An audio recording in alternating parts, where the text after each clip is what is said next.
you.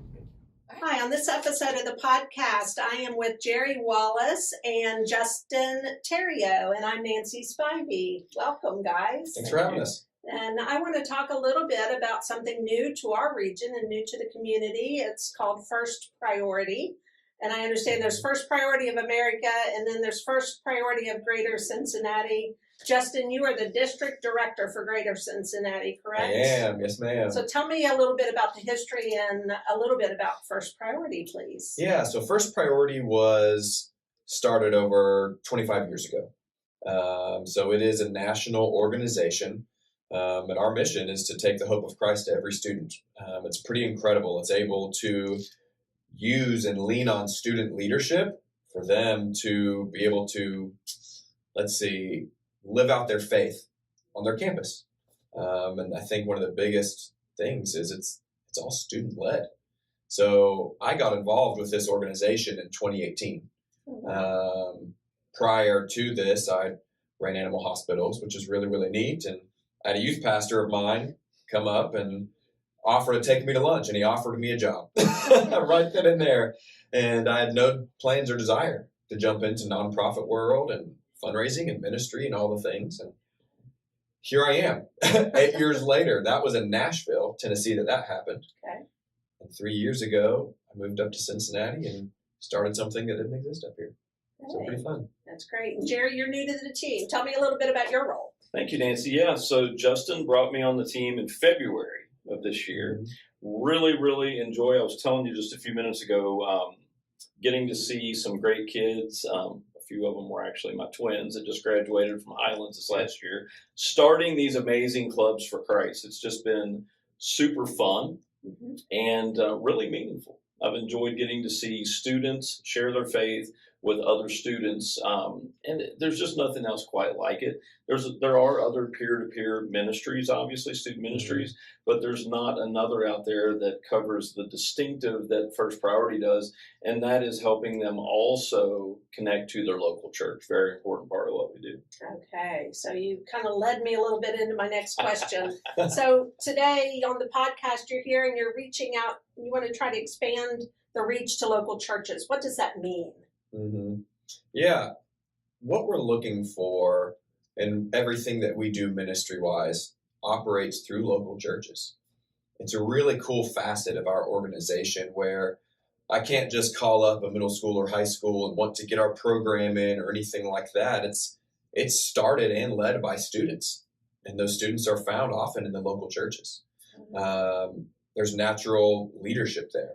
They see a burden for their campus. They have friends who are hurting. And those are students that we want to be able to live out something bigger than them at their school.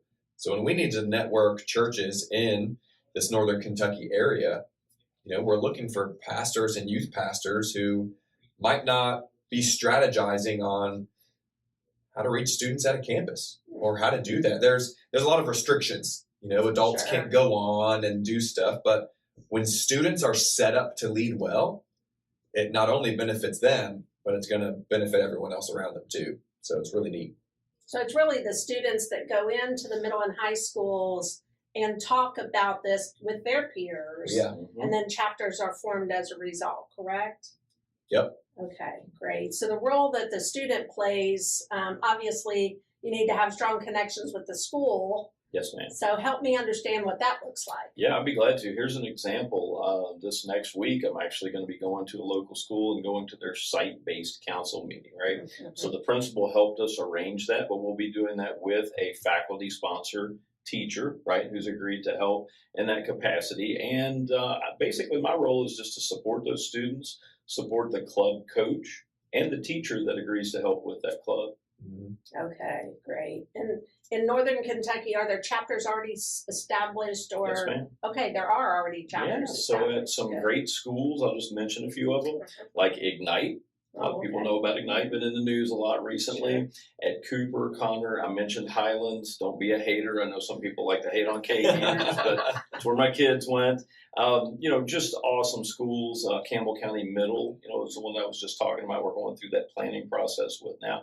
Grant County, got to give a shout out to Grant County. Has an amazing club, and so many more. Jones Middle School. I want to make sure Walton Verona is going to come on board. Yes, sir. Yep. Yes, sir. Absolutely. So a lot of great schools, and we're looking to add at least 8 more this season. And we've got 1,750 members. So what role does a business play in all of that? What can a business do to help? Yeah, this is the really sweet spot as well, because a lot of people can agree that reaching the next generation is pretty important, right? Business leaders in the community, if you think of our organization via a sports analogy, okay? The students leading club, they're going to be the players in the field, okay? The teachers, who's the faculty sponsor of a club, they're going to be the referee. They're making sure that all parties, everything's safe, everything's good with the students, the school, and the adult coaches in the room. A campus coach, which is a parent, a youth pastor could be in the room, pastor, et cetera, which are there to do exactly what a coach does. They guide, but they're still not on the field, actually doing the work and leading on the campus. So that brings us to parents and business leaders. Parents are the fans in the stands. They're cheering on as their students are doing something for a greater cause. Business leaders get to be a part of this too.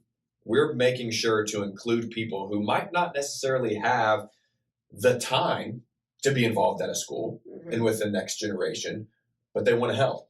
That's where, financial partnership comes on board as well. There's also a return on investment, because when we have seniors graduate school, whether they're going to college, whether they go into the trades, whatever they're going to do afterwards, when they've gone through these first priority clubs and they've gotten really good at public speaking and influencing and building good moral character, as if I was a business owner, that'd be the person that I'd want to have working for my company, right? That's right. So when we get to show business leaders exactly what happens on our clubs and the students that are going to be working for them in the next 3 to 5 years. So you're building a solid chain of future workers. Yes, ma'am. Yeah.